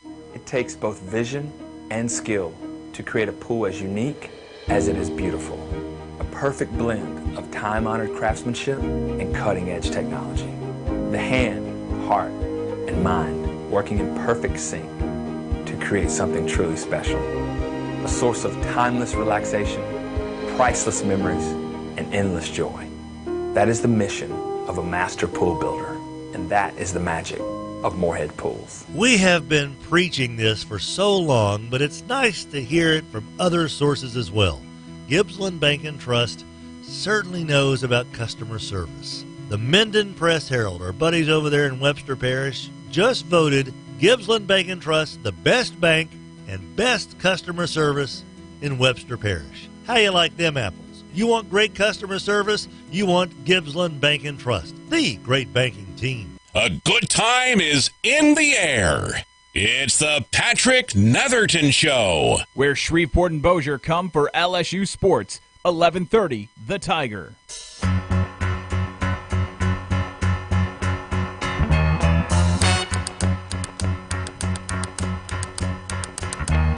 Tumble out of bed and I stumble to the We have different lyrics for this song. Tumble out of bed. hang around for a few hours, go get some lunch, maybe get a shower. From 3 to 5, working 9 to 5. What a way to make a living, barely getting by. I have 22 hours to do other things. Okay, that's all I got. Yeah, thanks. Yeah, it's enough to drive you crazy if you let it. Working 3 to 5, baby. 3 to 5. Yeah. You'd think that I'd deserve some kind of promotion for working these amazing hours that I work from 3 to 5. But hey, I get here at like 2 most of the time. Today I was here at like 1:45. So, we're here. Raj, we got more issues with Will Wade to discuss. Breaking news. Oh, man. At some point, if there's enough smoke, eventually, do you think there might actually be fire with this guy? So Dan Wetzel, who I know LSU fans already hate, Dan Wetzel says, wild day in federal court. Keep in mind the Christian Dawkins trial is going on right now. Wild day in federal court, according to tweets from Dan Wetzel. Ex-Arizona assistant Book Richardson, on recorded tape, basically says despite making nearly $250,000 a year, he was broke from using so much of his own money to pay recruits. Dan Wetzel says hyperbole, sure, but still. Also on tape, Book Richardson, Arizona assistant coach, says LSU coach Will Wade offered him a job to help with the recruitment of Naz Reid. According to Book Richardson, Will Wade said, quote, look, there's a deal in place. I got $300,000 for him. Richardson responded, I said, give me half, and I'll make sure the kid goes there. So, is Book Richardson, former Arizona assistant coach, a reliable source of information or not? That's for you to believe or for you to determine. But at the same time, he said that Will Wade offered him a job to help with the recruitment of Naz Reid, and that Wade said, quote, look, there's a deal in place. I got $300,000 for him. Richardson responded with, I said give me half, and I'll make sure that the kid goes there. Now, is this just an assistant coach with a little CYA action covering his own tookus? Maybe. But let me tell you something, folks. There's a lot of stuff swirling around Will Wade. And I know LSU basketball fans, their favorite go-to is, well, everybody else is doing it. But again, we've already told you that's not an excuse for your own bad actions. The defense of, well, everyone else is doing it just doesn't hold water, folks. I'm sorry. That doesn't work here.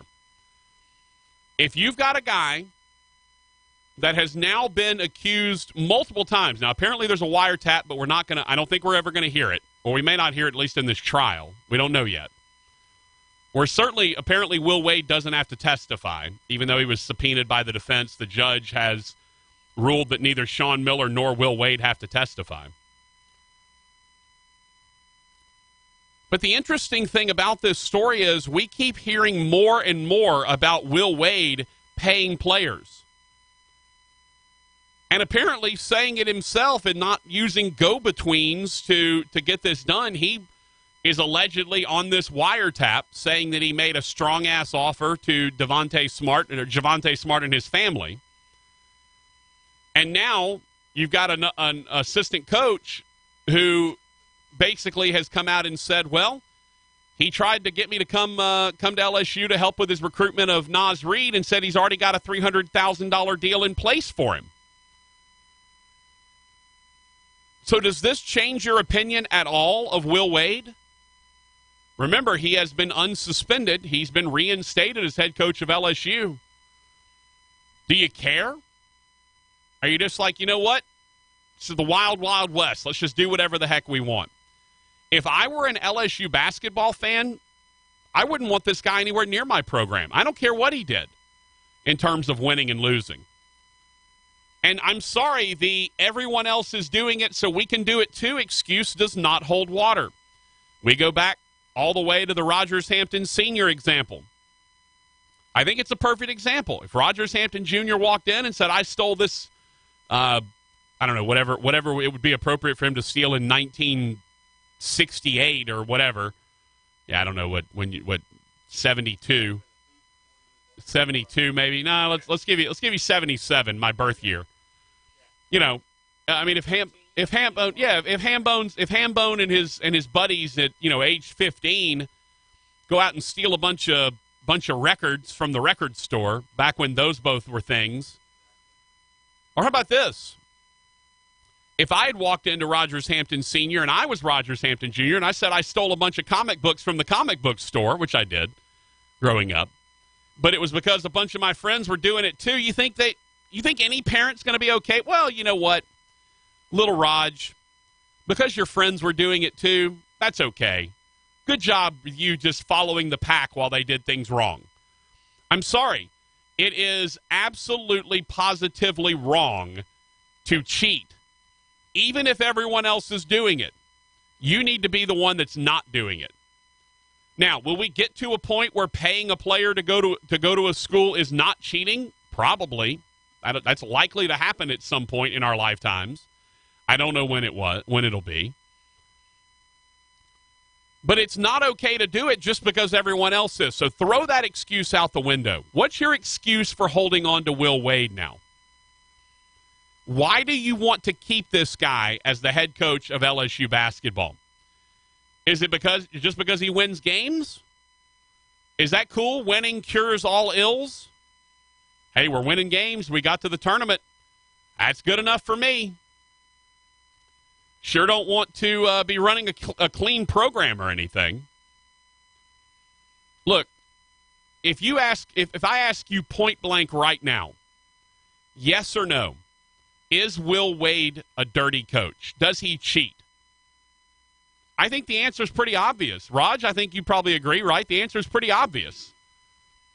You know, we don't have quote-unquote hard evidence, but we sure have a whole lot of soft evidence right now that this guy is up to no good. All right? He seems like a good enough dude. I don't know him. I've never met him.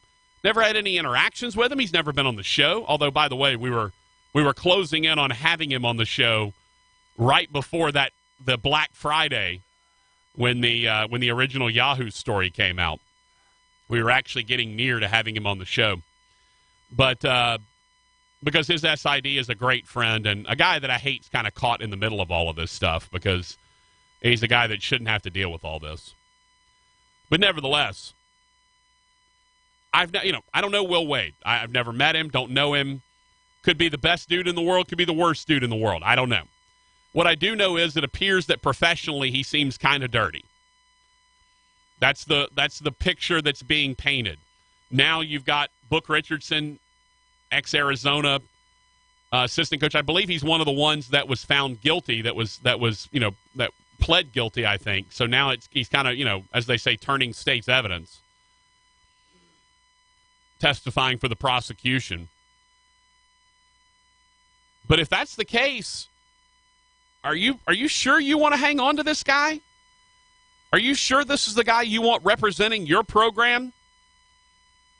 A guy who does not appear to be a paragon of virtue? Is this the guy you want?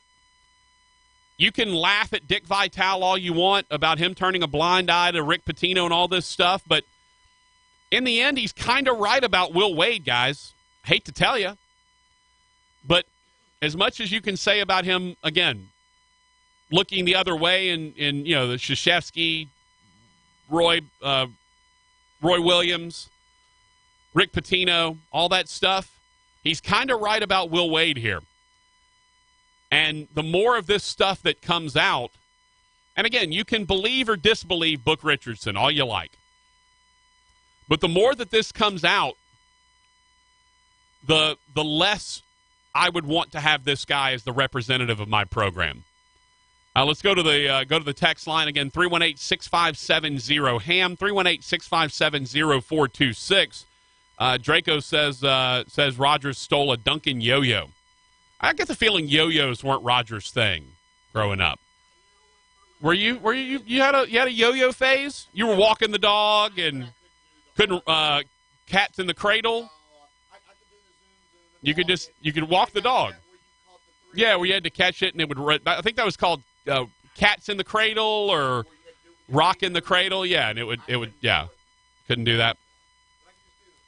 Yeah, I could do walking the dog where you threw it down and it stopped and then you could walk along. Yeah, I could do walk the dog. Captain Insano says, until they go after Duke and Kansas the same way, I say let him stay. Well, here's the problem, Captain Insano. You don't have Krzyzewski and you don't have Bill Self on wiretaps. And apparently there may be some text messages around Bill Self at Kansas, but you don't have any of that on Krzyzewski. Now, do you have some allegations that there was money being paid to Zion Williams' family? Absolutely. There's all kind of allegations, and there's plenty of allegations around Bill Self involving text messages. The problem is you don't have an FBI wiretap that's in there as part of this. And that's, I think, and again, you don't have an FBI wiretap, and B, you don't have the actual coach being the guy that's on it. And I think that's, if anything, if there's any crime, and again, none of this is criminal, but if there's any quote-unquote crime that Will Wade committed, most of it was being dumb enough to be the guy on the wiretap. Why are you the guy that's talking about these deals? If you're going to cheat, you don't cheat yourself. You have other people cheat for you. It's not smart. I'd fire him just for that. Hey, if you can't cheat better than that, buddy, you're out of here. You got to be a better cheater. You got to be like Krzyzewski. Like, apparently they're paying Zion Williams' mom, but you don't see Krzyzewski on a wiretap. Got to be better than that. Let's go to the phones. Hi, Rail. Called in this time, not just texting. Hey, Patrick. What's up, man? Thank you, brother. Caller, man. I was going to call in about the Will Wade. Yeah, man. Bring it on. You know, I kind of give you a hard time on text messages when this all first started. I just kind of wanted to believe that Will Wade was a good coach, but you're absolutely right. This is too much crap with Will Wade. I mean, I think he got so caught up in winning that he done it the wrong way. Yeah, and here's the thing, High Rail. Even if he's just a guy that is cheating like a lot of other teams are cheating that we know, but you can't be the guy as the head coach that's on the wiretap. You can't be the guy making these deals. I mean, you've got to be smarter than that if you're going to cheat. Yeah, I know, Patrick. That's what you always said from the get-go, and I thought, well, dang, he was a good coach. But no, he's a great coach, and none of this has to do with his coaching ability. It's his ability to bring in recruits into his program. And the thing is, High Rail, if he does it the right way, and he brings in a couple of good recruits, and he has a decent year this year, and then he brings in maybe one or two more good recruits, and he has a better year next year, there's a way to do it right. And if you're as good a coach and seemingly a good recruiter as Will Wade is, then you should believe in your own ability to get it done. You shouldn't have to go buy a bunch of NBA guys. That's exactly right. I just don't see how he can come out of this. It's going to end up hurting him. Well, the problem is I'm not sure they haven't waited too long at this point. Yeah, probably right. You know, I mean, Chris Beard just signed up. He's now the fourth highest paid coach in America, so you're not going to go get him.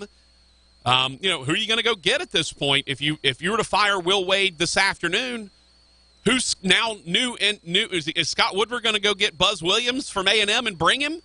You know, I don't know. That's the problem you're running into right now. Is if you fire him now, what are you going to be able to get to replace him with? Well, I feel like that new AD they brought in from Texas A&M probably he'll know what to do. Well, I sure hope he does, High Rail, because it's a mess right now at LSU. That's for sure. You got that right, man. I sure appreciate you talking to me and love the show. All right, brother. Much thanks. Always a texter, first-time caller, High Rail, joining us on the phone line at 318-320-1130, 318-320-1130. Captain Insano means the thing with Vital is he's supposed to be unbiased, and he isn't. And then Captain Insano means that means they're not going after them. I'm assuming he means Duke and Kansas. Yeah, yes, Vital. But here's the thing: Vital's not supposed to be unbiased. Vital's not. He never has claimed to be unbiased. That's the thing. Vital is a commentator on college basketball. He is not a play-by-play guy. You know who has to be unbiased? The play-by-play guy. You know who has to be unbiased? The studio host. You know who doesn't have to be unbiased? Color analysts and studio analysts. They get to be as biased as they want. Now, you don't necessarily want Jay Williams going up there and talking about how Duke's the greatest university in the history of the world. Then, yeah, I get that, right? You want them to have some level of lack of bias. But their whole job is to provide opinions. That's what their job is. They are supposed to be opinion makers. They are not supposed to be the right down the middle setup guys. They're the guys that come in and tell you what they think on various subjects. And that's it. So that's what you are basically looking at in terms of Dick Vitale. He's allowed to have his opinions. Now, does his personal relationship with some of these coaches cloud his judgment? Probably. As I'm sure a lot of people's personal judgment or personal relationship with other people clouds their judgment. You know, someone walked in here and told me that despite the fact that I asked Rogers Hampton to go out on Saturday and they said, well, I spotted him out at a different festival on Saturday, I wouldn't believe it because I have a personal relationship with Rogers. And I'd say, well, not my Rogers Hampton. He told me he was in for the day, and I know he's going to be in for the day. He wouldn't go out to some other festival and gallivant with some other folks after he turned me down. I know better. And they would say, well, no, we have pictures. We have proof. We got him on a wiretap. And then they play me the wiretap, and I'm like, well, that's pretty convincing. You know, now I might have to sway my opinion a little bit. But you look at the Rick Pitino situation at Louisville, there was never hard evidence against Rick Pitino. There was a lot of hearsay. But allegedly, and again, right now it's kind of hearsay. Right now it's not hard evidence, but we do have someone on a witness stand under oath claiming that Will Wade told him he already had $300,000 for Naz Reid, and we have an FBI wiretap, though we haven't heard it yet. The sources of that wiretap, the Yahoo Sports folks, are guys that are good journalists. They're not guys that are just going to publish something like that frivolously. And they say they've heard the wiretap, and here's what it says. And it's Will Wade saying he's made a strong-ass offer to Javonte Smart. While none of that is definitive proof, it's not like there's a smoking briefcase full of money, like a smoking gun. See what I did there, Raj? It's not like there's a smoking briefcase full of money. But at the same time, there's a heck of a lot of more substantial evidence against Will Wade, both an FBI wiretap. Again, we haven't heard it, but the sources that have revealed it seem very legitimate. And there's a guy under oath testifying that Will Wade told him that he already had $300,000 for Naz Reid. That's a whole heck of a lot of smoke right now. Is there fire to follow it up? Probably. And that's the part that I think is a little bit suspect, that if you're LSU, your new coach Scott Woodward, or new AD Scott Woodward, do you want this? Do you want this hassle? Do you want to deal with this? I'm not sure you do. Let's see. T-Gage says on the text line at 318-657-0426, they should throw Will Wade to the curb just for the fact of not being smart enough to cover his own tracks like all the other coaches. They should boot Will Wade. Yeah, I mean, that's I kind of half-jokingly said that they should get rid of him because he's not smart enough to cheat correctly. But you're also not smart enough to not be on the wiretap. That's not a good thing for you if you're trying to cheat. And Captain Insano said, so Hi-Rail's more mad that Wade, or Vitale, I guess, was more mad that Wade was lying to kids or paying kids than he was at Pitino for buying dope and prostitutes. The problem is we don't really have any hard evidence of Pitino buying dope and prostitutes. We got hard evidence that he cheated on his wife and he had sex in a restaurant after hours, which, by the way, that's just unsanitary. Rogers would never eat at that restaurant. Never. And for it, no amount of money. But here's the thing, Captain Insano, and as I just said, We don't have quote-unquote hard evidence on Will Wade. What we have, though, is more substantial evidence. We've got a guy under oath in a courtroom testifying that Will Wade told him he had $300,000 for Naz Reid, and we have an FBI wiretap. Again, we haven't heard it, but the sources that have said that this exists are good sources that I view as perfectly legitimate, that have said the wiretap says Will Wade made a strong-ass offer to Javonte Smart. You don't have anyone under oath testifying about Rick Pitino. You don't have anyone on a wire. You don't have Rick Pitino on a wiretap ordering dope and prostitutes. Like, this just, it's not happening. Is Rick Pitino clean? I'm pretty sure he's not. But at the same time, you don't have hard evidence on him. You just don't. You don't have the kind of hard evidence you have on Will Wade right now. And one other text before we hit the break. 903 says, how was Endgame? Well, here's the part where Rogers takes us to break. He doesn't want to hear about this. It was good. It was very good. I thought the first half dragged just a little bit, but there was a lot of setup for kind of how the thing was going to end. It was called Endgame, after all. A lot of setup in the first half of the movie. The last half of the movie was as good as any Marvel movie's ever been. It was absolutely tremendous. A lot of oblique moments when you're in the theater, things that happen that you just go, ah! Some great callbacks to the comic books, some tremendous callbacks to previous movies. All in all, very satisfying end to the first part of the Marvel Cinematic Universe. Let's take a break so Rogers can beat me up for being a nerd. Nerds rule the world now, baby. Take a break, come back, wrap this show up. It's the Patrick Netherton Show. So many tears I've cried, so much pain inside. But baby, it ain't over till it's over. Welcome to Walk-On's Bistro and Bar, where every dish starts from scratch. Fresh ingredients bring our food to life. Mouth-watering cuisine, unique flavors, and we're always more than happy to share our Southern charm and culture. A love of life, family, food, friends, fun, sports, and celebrations. Walk-Ons. It's game day with the taste of Louisiana. You know, Nicole, they say I've got an electric personality. Does that help me out at First Choice Personnel? It would help you. I'm looking for electrical or mechanical, technical people. I'm not so mechanical, but I do have an electric personality. Sounds good. You come my way. Let me see what I can do for you. All right, 797-7810, 797-7810. First Choice Personnel, make First Choice your last call. I love cuddling on that couch with you. I love cuddling on the couch with you, I'm going too. to put Wait, my are you talking feet to me or the underneath dogs? your legs because my toesies are cold. No, golly, what do you do with these freezing. things? It's so cold in here. Are they dipped in daiquiris? Seriously. Maybe we need to turn the heat up. That's not a bad idea. Is there any way that Accutem could put a couch heater in this thing? Accutem.